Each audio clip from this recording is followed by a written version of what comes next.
In the shadow of soaring glass towers and stoic steel frames, a different kind of architectural revolution was brewing.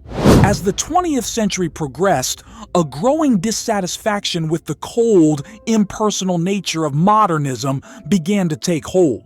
New York City, a canvas long defined by the unyielding grid and the pursuit of verticality, became the stage for a dramatic counter-movement. Architects started to question the rigid dogmas of less is more, seeking instead a language that was more expressive, more human, and certainly more fun. This was the dawn of postmodernism, an era that dared to look back at history, embrace ornament, and infuse the city's skyline with a sense of irony and playfulness that had been absent for decades. Postmodernism threw out the modernist rulebook. Instead of stark functionalism, it championed a rich and often eclectic mix of historical references, vibrant colors, and diverse materials. The movement was a direct conversation with the past, but one spoken with a contemporary, often witty, accent. Architects drew inspiration from everything from classical antiquity to Art Deco, but they reinterpreted these elements with a self-aware twist. The core tenets were clear. Architecture should communicate. It should tell a story, evoke emotion, and engage with its surroundings and inhabitants on a symbolic level. This led to buildings that were unapologetically bold, using ornamentation not as a crime, as modernists once declared, but as a primary tool for expression and identity. The result was a cityscape peppered with structures that were as intellectually provocative as they were visually striking. Nowhere is this shift more evident than in a handful of iconic structures that redefine the New York skyline. Philip Johnson, a former champion of modernism, signaled the change with his monumental AT&T building, now the Sony Tower.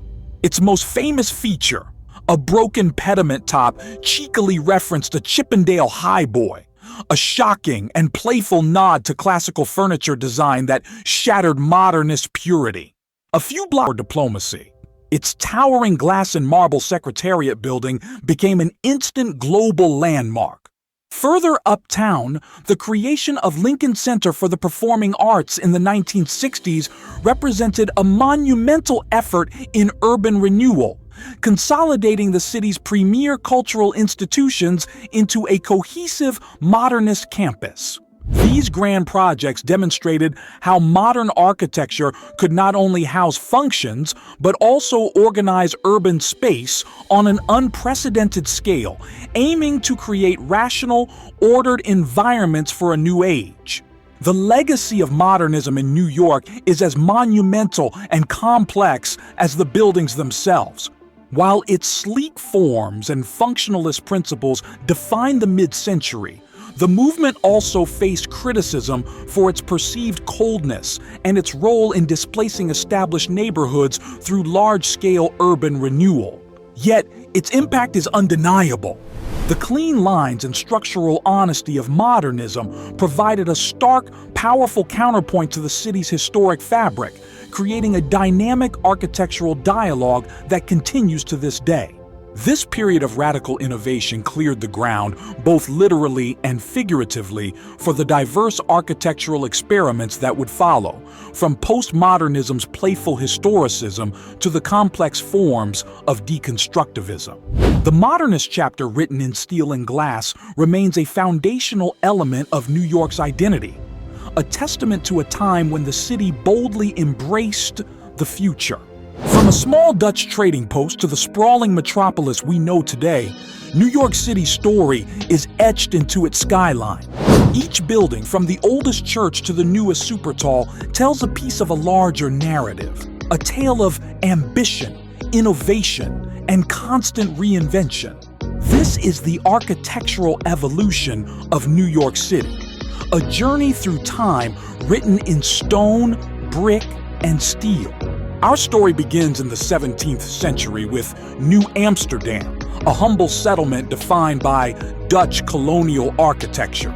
Early structures were modest, often built with wood, brick, and stone.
a testament to New York's rapid expansion and its shift towards a more permanent, stone-clad identity.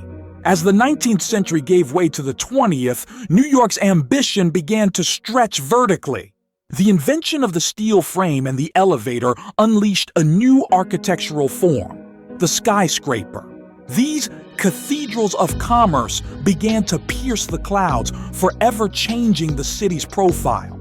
An early masterpiece of this era is the Woolworth Building, completed in 1913. Designed by Cass Gilbert, its neo-Gothic ornamentation and towering presence earned it the nickname the Cathedral of Commerce.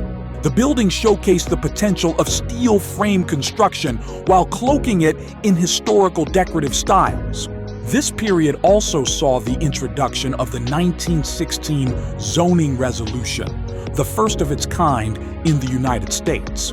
This law mandated that buildings step back as they rose, a response to concerns about skyscrapers casting perpetual shadows on the streets below. This regulation directly shaped the iconic wedding cake silhouettes of the Art Deco towers that would soon follow, defining the next chapter in New York's vertical ascent.